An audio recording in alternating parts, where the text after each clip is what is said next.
Hi, this is Bronwyn Lucas, the licensed professional counselor, ready to talk to you all about Thinking Thursday. So glad you joined us. If it's your first time, let me tell you a little about Thinking Thursday. We're here to address mental health issues in the African American community. And it's my condition that mental health is health. So anything that deals with our physical, mental, spiritual, psychological, emotional, financial well being is part of our mental health. So we look at all things concerning health. Tonight, we're going to talk about self medication. Self medication, just what is that? Well, we're going to really dive into that tonight because so many people are self medicating to manage their mental health. Not really a good thing to do, but it's common practice. And we're going to find out how do we manage that a little better. We always start off with deep breathing. Why? Because slow, deep breathing allows you to relax, calm down, and maybe get rid of some of the cares of the day.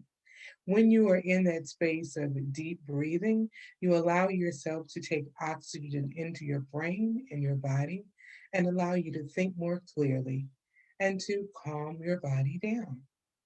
You may have had a stressful day, you may have had an awesome day, but either way, as we work on this, we will have a chance to do that.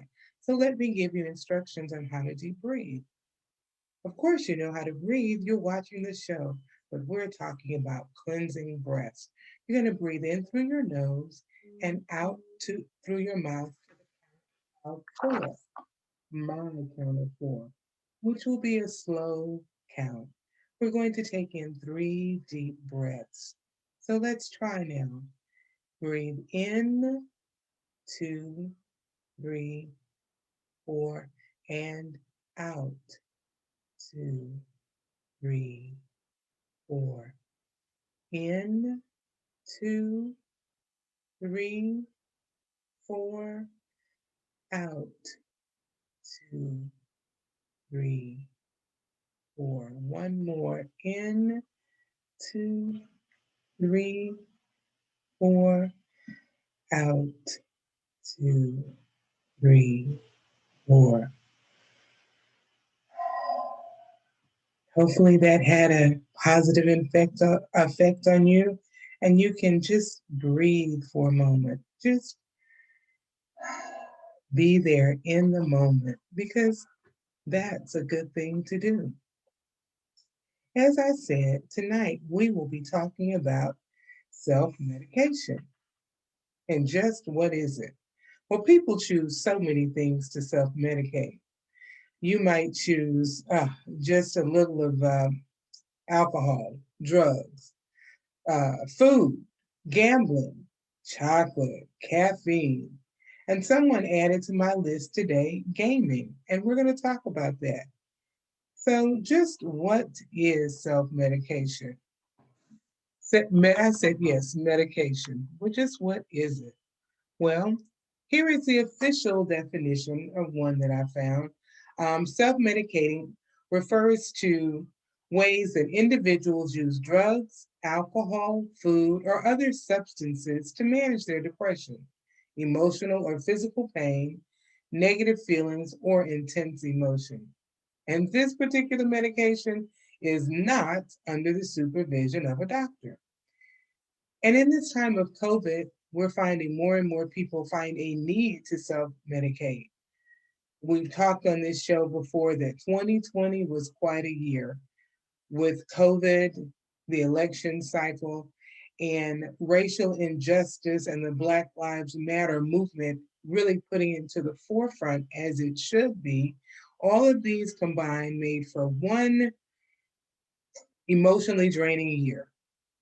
And when we're overwhelmed, we can look for substances to help us manage that. And it can be any of these that we're going to talk about.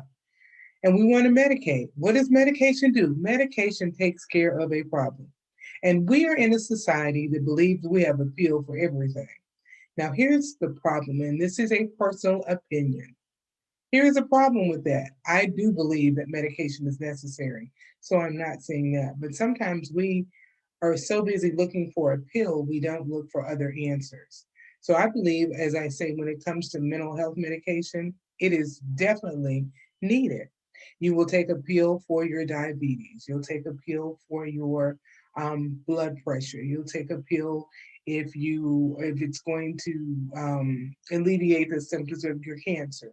But when it comes to a pill for your mental health, well, I don't need that. That's not good. Well, no, mental health is health. So if you have to take medication, you take medication. When it's under the auspices of a doctor, that's a good thing. But when we find reasons to self medicate, especially for our emotional well being, that's when it's not good. So let's just look at it. What are some ways that people self medicate? Drugs, as I mentioned before, and they can be legal drugs or illegal drugs. And we're going to break each one of these down and see what they really look like. It could be alcohol of any kind. Food. Yes, food can be a way to self medicate. Caffeine, shopping, gambling, and even gaming. Eat, sleep, game, repeat. So, all of these can be ways that we self medicate. There actually is a self medication theory of addiction, and it's based on the idea that people use substances such as alcohol, drugs, or the effects of other addictive behaviors such as eating, gambling, or the like to compensate for underlying problems that are not being properly treated. And typically, we think of it as your mental health problems, such as depression and anxiety. And you might, I just feel sad. And when I go shopping, I feel better. I feel sad. And, when I eat that cookie, it just takes it all away. Or if I have that, I can't focus, I can't get up in the morning because I'm too depressed. So I've got to go have a cup of coffee. When I get that caffeine kick, I'm good. If I just take this one little pill, I feel better. No, it's not prescribed. It was prescribed for my friend for something else, but I take it. All of these can be ways we self medicate because we aren't feeling good. We are depressed and we need a way to feel better. So we self medicate. Or maybe we're overwhelmed. As I said, life is still overwhelming. Here in Texas right now, we are no longer under the mandate to wear masks, but it's wow, it's still feeling overwhelming for some people because it's like we don't want to. I still need a mask because I'm a little afraid.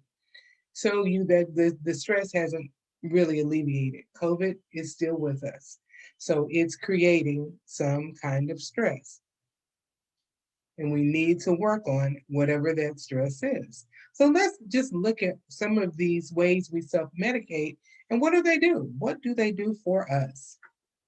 So when you think about drugs or substance use and abuse, there are three, well, actually four that we're going to talk about: alcohol, stimulus, cannabis, and opioids. These are some of the more popular ones that people um, take. Let's look at alcohol. When it comes to alcohol, that could be beer, wine, hard liquor, as we call it, or just cute fruity drinks like daiquiris and margaritas. Surely it is nothing wrong with a daiquiri or margarita, or just a glass of wine. Just have one beer. Well, maybe two, maybe four, five. I don't know, just a few. Well, none of that is going to be good if it's not in moderation. We used to use the term alcoholic. That term is no longer in fashion, it is no longer appropriate medically. So the new term to describe someone who we would formally call an alcoholic is someone with alcohol use disorder, AUD. Didn't know that, did you? Bet some of you didn't. Yet some of you may know someone who has AUD, alcohol use disorder. So what kind of person is this? What makes them what we would formally call an alcoholic or someone with alcohol use disorder? This is a person who doesn't know when to stop drinking. They spend a lot of time drinking. And it may not be that they just sit down at one time and drink. If you're doing this to self medicate, maybe you're sneaking away to lunch and having one or two glasses of wine with lunch. And when you do, I can make it through the rest of the day. I'm better, um, because you made it through the day. And that glass of wine got you through. Hmm. But I wasn't drunk. I just felt a little better when I felt a little better when I drank it. That's all. It got me through the day. It got me through the day. Okay. Might not be the best way to get through your day. Doing that. So we have to continue to look at what do you need to do to get through that day. Wow.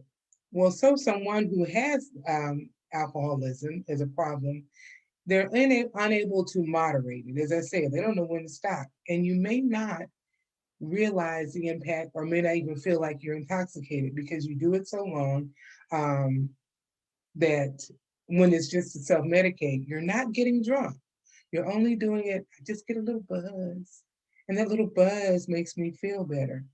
Well, that little buzz is keeping maybe to the point it's not what you need. That little buzz may be what is causing you to have an unhealthy relationship with alcohol.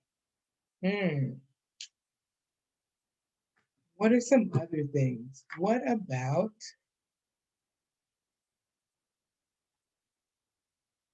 Oh, there was a freeze on the computer. What about stimulants? What are stimulants? When we think about stimulants, some of the street names we hear are Benny's, Black Beauties, Cat, Coke, Crank, Crystal, Flake, Ice, Pellets, Arball, Skippy, Snow, Speed, Uppers, and Vitamin R. But those are the illegal street names. But there are drugs or things that we don't think about that are just as that are prescription. Dexedrine, Concerta, Ritalin, Adderall. People use these to excess as well. And these are not healthy either when taken out of control. So when you think of the drugs that are prescribed, their prescription medication, and you think of, well, Adderall, that's just what somebody takes for ADHD. How is that a problem? Ritalin, oh yeah, that's somebody's child's ADHD medicine. Well, here's what happens. What do they do? Um, Typically, in a prescription world, you will find stimulants prescribed for ADHD and narcolepsy. Narcolepsy is where someone has uncontrollable episodes of deep sleep. They literally may just fall asleep in front of you um, and might not be able to wake them up immediately. So they are designed to give you an increased alertness, improve your attention and energy. Wow. Sounds like something you might want to feel if you need to self medicate because you are depressed and you can't focus and you have no energy. So you might take these, or you just like that high feeling it gets you. So what they do is they definitely have an impact on the brain and the body, and it is producing chemicals in the brain called dopamine and norepinephrine. And dopamine is involved in um, rewarding it and making it feel good. Norepinephrine affects blood vessels, blood pressure, heart rate, blood sugar, and breathing. So if you're taking too much of any of these or taking them when you don't have a problem in these areas, they still do the same thing in your body. So you're causing trouble in your body. But what does that rush feel like that you get? So people who use these stimulants, that's what they describe it. that they have a rush. It just feels like, ooh, man, you feel it and you feel good. That rush, what is going on is increased blood pressure and heart rate. So your heart is beating faster. So you can imagine if your heart rate is increasing and you take too much of it, that's not good. Increased breathing, decreased blood flow, increased blood sugar, and it opens up your breathing passages. So these are some of the short-term effects. But when all that comes to play, it gives you this rush of feeling. And if you're that adrenaline junkie and need that rush, and that rush takes you out of that sad, depressed mood, you get that rush. It's a short-term rush, and it's this feeling of your euphoria. But then all of these other things happen in your body after you get that euphoria. So it's all tied together. And so you're taking these stimulants because that's how you want to feel. Ritalin and Adderall, which are common drugs for ADHD, are sold by kids to other kids, by college students, by high school students, by middle students, because they want that rush, that feel. So these are drugs that are used for a purpose. They're designed to have an impact on your body. They're designed to do things to your body because it's what your body needs. If your body doesn't need that, you still get the effect, but it's going to in the long run have a negative effect on you. And these can be addictive. You can get used to that feeling and feel like I can't function if I don't have that feeling. I can't focus if I don't have that Adderall. Now, you may not have ADHD, but you've been so used to taking that drug to get you through the day.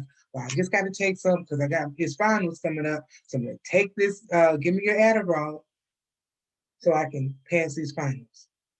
I know so and so has some Ritalin. Let me go buy one or two just to get through this final season. So we end up taking them for the wrong reasons, and they're still going to, yes, they will impact your body, but not in a good way.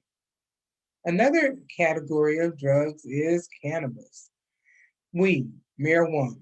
Everybody pretty much knows that what it is. But what and when you look at it, there are different strands of cannabis, and now that it is legal, in some states, not Texas. People are growing it and they're creating, different strands, and it's a little more controlled. But when I was looking up, what are just some of the physiological impacts of cannabis on your body? A lot of it has to do with which strand you're taking, how it is going to metabolize in your body, of course, your size, your makeup, but different forms do different things. So when it comes to just smoking marijuana, it depends on what kind of strand you're getting, what impact you may really have on your body. You can also build up a tolerance, which means the more you smoke, the more you need. If you used to smoke this much and it gave you that feeling after a while, you don't get the same feeling until you smoke this much. And well, I need a little more to give me a buzz, so you smoke this much.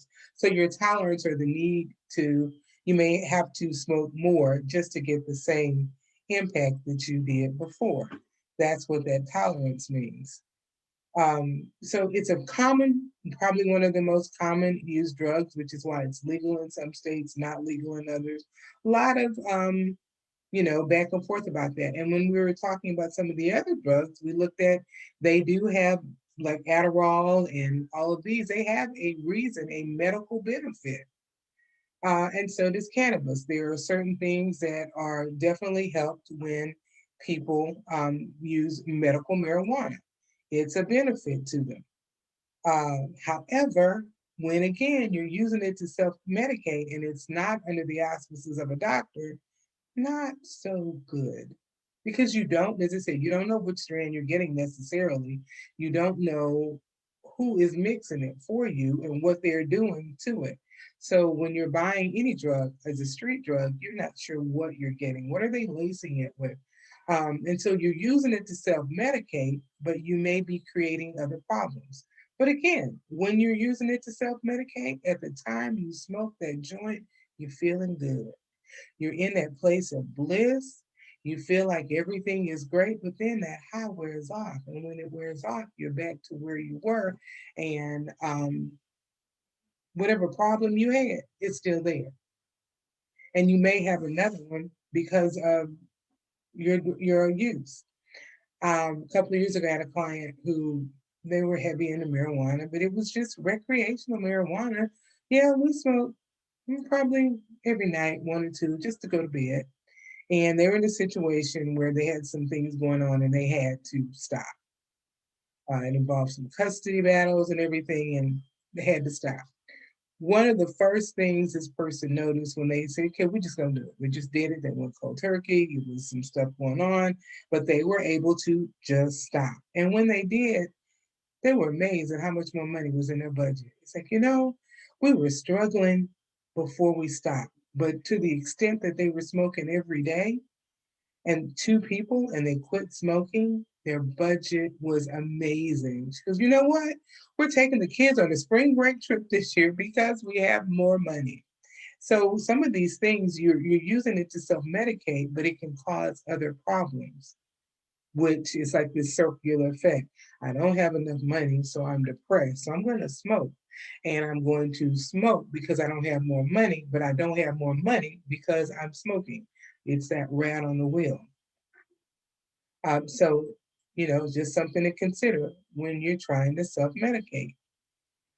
The last category of just drugs we'll look at are opioids. You hear a lot about opioids in the media right now, and those include codeine, fentanyl, hydrocodone, Lortab, Vicodin, hydrocodone with acetaminophen, um, hydromorphine, Dilaudid, methadone, morphine, oxycontin, and tramadol. You hear about these, and these are all again prescribed medications. And this category of pain is of medication is generally for pain. And of course, if you are reducing pain, what are you doing? You're giving a good feeling. Well, if I have um, physical pain, it will reduce it. But if I'm stuck in an emotional pain and it is hitting a certain brain center that is going to make me feel a sense of calm and numb me, if I will have the illusion that it's numbing my emotional pain as well. These drugs, like others that we mentioned, when prescribed by a doctor, they're beneficial. But if you're using them to self medicate, once again, you're going to have physical problems because they're not under control. So, as we leave this section on drugs, my bottom line is any medication you're using to self medicate, not good. Not going to benefit you. Oh, here's another one. Totally legal though. Food. What about food as self medication? Well, we all have to eat, don't we? How in the world can food be self medicated?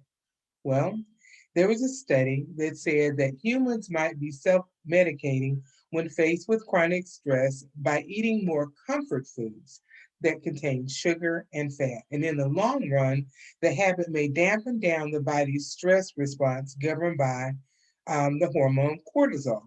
So you're eating these foods to feel better. And the negative effects is that you're eating things that aren't healthy for you, so they're going to tear down your body. But when you're eating them, they feel good. And for some people, maybe it's just chocolate. Just give me some chocolate. Now that would be mine. Um, and anyone who knows me know, yeah, if I'm stressed, I'm gonna eat some M&Ms, and I will buy the little bitty mini size, bags, so that I won't overeat. And that actually is enough for me. They're the little bitty ones that probably have about 8 M&Ms in them. But that's enough for me. I'm good. Get that one pack, and I'm like, not necessarily the best thing. So I've been working on replacing that with fresh red apples. And that's been going, but you got to get up and go and wash the apple, cut the apple, and do all that. But it's still better. But food can be just as addictive. It is self medicating when you're using it to make you feel better, using it when you're stressed, using it and not thinking about it. It's, you just sit there there are the person who can somebody who can buy the little pint of Bluebell and eat the whole thing of ice cream. And I know many people think, well, that's what it's for. It is not a single serving. But when you have to sit there and you want to eat the entire Bluebell and don't stop, that, yeah, that's a problem. That is too much. So if you want, that's where food gets out of control when you are doing it because it makes you feel better. Again, self-medication is all about doing something to make you feel better emotionally rather than dealing with the issue itself. There was one study that looked at 4 stages of food, breaking food addiction.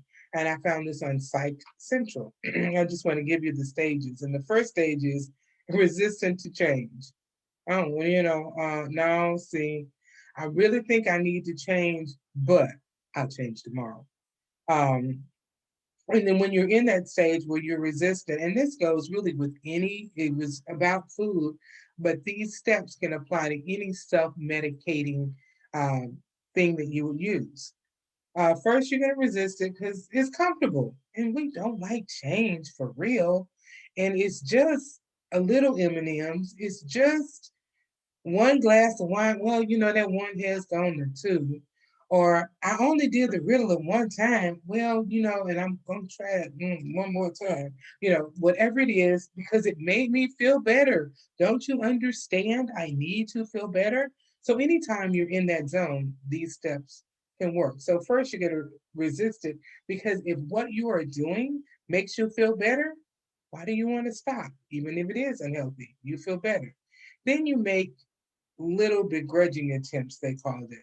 So if it was for food and weight loss, you might join a weight loss group or read a book, but you do it grudgingly. You might put down that glass of wine, but you think about it and like,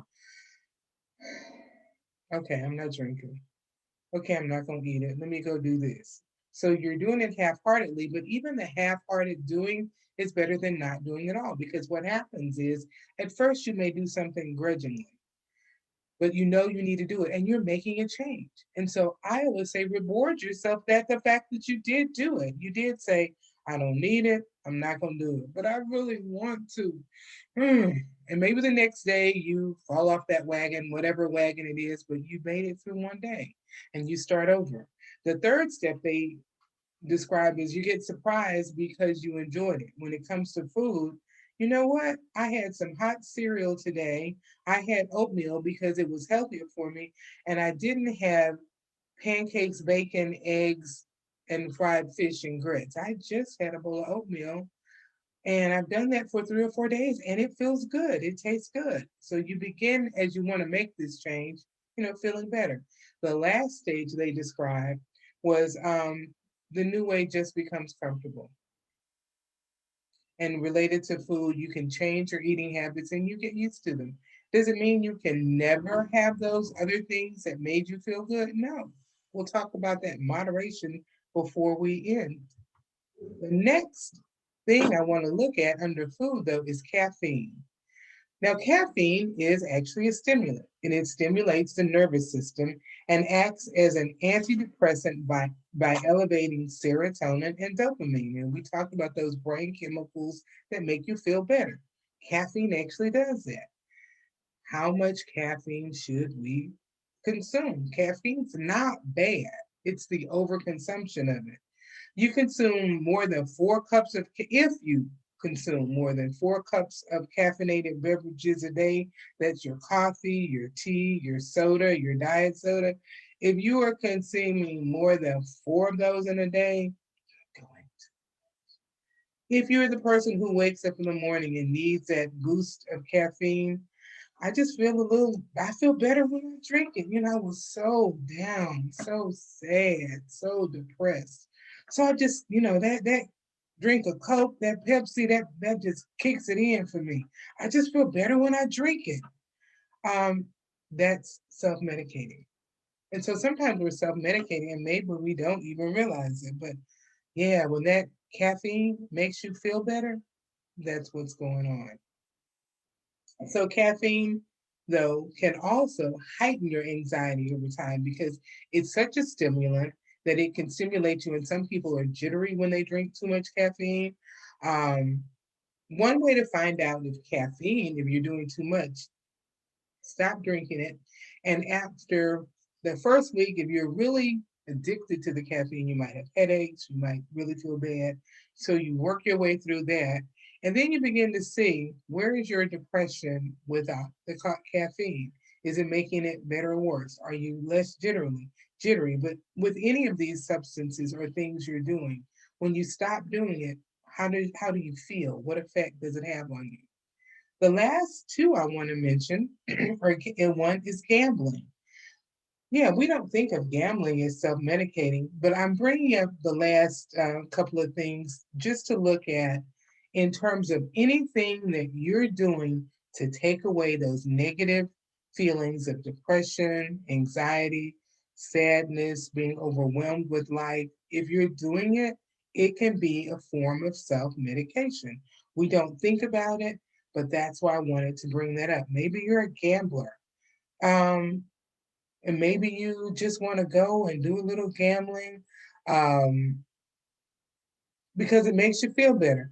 Uh, Someone even said in the chat that that cherry coke they drink, that caffeine, they drink it when they're stressed and depressed. Some people gamble when they're stressed and depressed. And when you stop and think about it, the money you are spending, do you really have it? Can you afford to lose? Because maybe, and this is just conjecture here, but maybe if you're real stressed out, your game is not, you're not on your gambling game because your mind is not clear. So I'm doing this because I'm depressed, but I'm really not thinking clearly. So I'm not making the right bet. Self medication just doesn't work good for you. And anyway, another one, this is one someone pointed out to me earlier today. And they said that they felt that their child was using gaming as a way to self medicate. And I thought about that, thought about gamers. And when you look on blog sites out by techies, they're all going to say gaming is good for you. It improves your mental health, pain management, even boast after rehabilitation surgery. And that is true. It can do all of those things. Everything we talked about has a positive benefit, even the other than the illegal, illicit drugs. But when you look at the opioids, even cannabis, it has a good use. Alcohol in moderation is okay for your body. Gaming is good, but when it gets to the point where you're gaming all the time and don't want to interact with others because of whatever reason, it can be self medicating. When you look at kids and young adults who were uh, trapped in during the time of COVID, your college students, this was real examples who, well, they were at home, thought they were graduating and ready to leave, and their college was all virtual and they were ready to leave. And mama didn't want you to go out, so you on that game. Why are you playing the game all the time? I don't know. It gives me something to do. I don't want to do nothing. Oh, you're feeling depressed? No, I'm not depressed. I just don't want to do anything. It's kind of what depressed is. But I don't want to do anything. I don't have any motivation. I don't even really feel like going to see my friends. So I'm just going to stay here and escape in the game. That can be a form of self medicating, doing something to take away an emotional pain rather than dealing with the emotional pain. And the last one I'm going to mention doesn't have a slide for it, but it's shopping. I talked about in the beginning. Shopaholics. There is retail therapy. When you feel bad, go and shop. Um, Again, like gambling. Is that something you can always afford to do? Maybe not. I always like to talk about these are the things that are going on. So, what's the good part? We talked a little bit about it. So, it's like, so now what do I do? What if you realize maybe you or someone you know might be self medicating? They might be taking, might be not be the big drugs that people think about, but maybe you're lost in social media. When I'm scrolling through, I'm not thinking about anything. So you scroll through your social media and 3 hours have passed, 4 hours have passed. Because well, I was just feeling down, so I thought I'd look at Facebook for a while. There's some funny things. Well, TikTok is hilarious. There's so much there. And so when I'm on that, I forget I'm depressed. Hmm, that might be a bit of, that might be another way to look at it. So what do? Get out, move. Don't go shopping if you're getting out, because if you're doing it to make you feel better, buying new things, even if it's not buying new clothes, I'm going to buy new things for the house. Because when I make my bedroom look better, I am more comfortable in my bedroom and I can sleep better and I feel good. So I'm going to go and redo my bedroom. You just did it 2 months ago. I know, but I need to change it again. Okay, you're right. I did my bedroom. I'm going to go and redo the living room because yeah, I think I'll get some new furniture. Well, no, I won't get new furniture. I won't get crazy. I'll just get new curtains. And maybe we'll just get new flooring. So you're going shopping because you don't want to feel, you just don't want to feel. So, what do? Deal with the feelings. Feelings are real. When we are in a space where we don't want to feel, it doesn't make things go away. And just because you do all of this self medication doesn't mean that the depression, the anxiety, the feeling of sadness, the being overwhelmed, they're all still there. And when you're not in the moment of self medication, you feel them, which is why you go self medicate some more. But you never deal with it. So what do? Admit, oh, yeah, you know what? I got a problem with depression. It's for real. Oh, I got a problem with anxiety. It's for real. Mm. Life is overwhelming and I don't know what to do. I need help. What do? You find a way to get help. I always say mental health is health. So if you are willing to get help for your physical health, be willing to get help for your mental health. Needing help for mental health does not mean that there's something wrong with you. It only means you're human. And especially in the African American community, we will tell you in a minute, oh, we don't have time to be depressed. I still have clients who are depressed and finally got on medication, but they were like, but I don't have time to be depressed. I have too much going on. But you are. Own it. I believe we should own even our negative things about ourselves. You know why? If I own it, I can take care of it. If I own it, I can do things to get rid of it. I can't get rid of it if I'm not owning it. But man, when it's mine, I can make it go away. So own that. What do? Realize that I am self-medicating. I have reason to. And you do. If you're anxious, you're depressed, you're overwhelmed, you're stressed, you're sad, you're burned out, you have reasons. So deal with the reasons rather than self-medicating because it's not going to do you any good. So what do? Avoid. Avoid the things, some things you need to just plain avoid. Overuse of drugs, illegal drugs, overuse of drinking, yeah, avoid them. But the other part is just practice moderation. Maybe you can have that one glass of wine, but if you know you can't have one, you got to have five, then you avoid. So you can either, some things avoid taking illegal drugs because the other side to that is they are illegal and that could lead to jail, Um, avoid eating unhealthy food all the time. Can you do it in moderation? Yeah.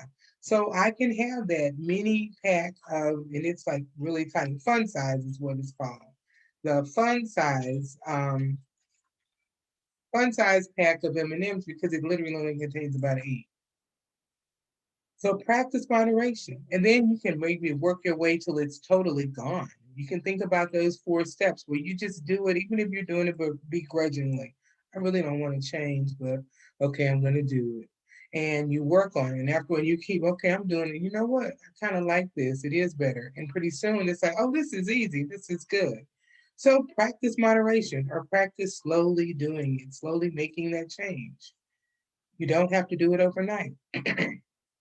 So, what is my call to action this week?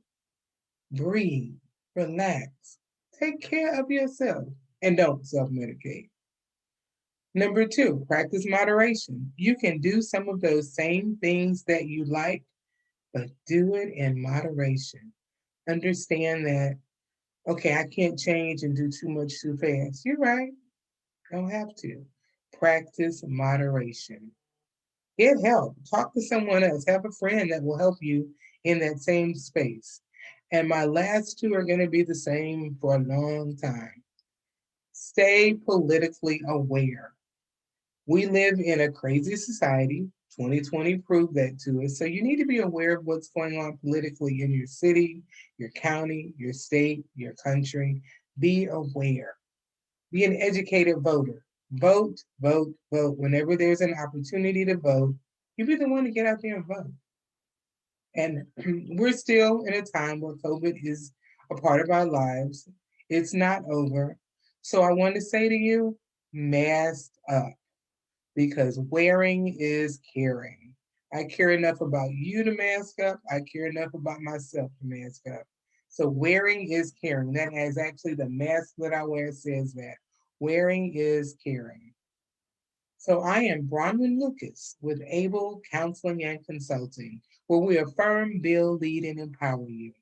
If you are someone who finds yourself self-medicating, or maybe not self-medicating, but still feeling overwhelmed, depressed, sad, anxious, disgusted, worried, or just, I don't even know. I don't have a word to describe it. It's not good. Reach out. Give me a call. 682 272 3949. I'm a licensed professional counselor, a certified Christian counselor, and life coach, and I'm here to help you. So, as always, I'd like to remind you not just today, but every day. Mental health is health. So, take care of your health, and I'll see you next week.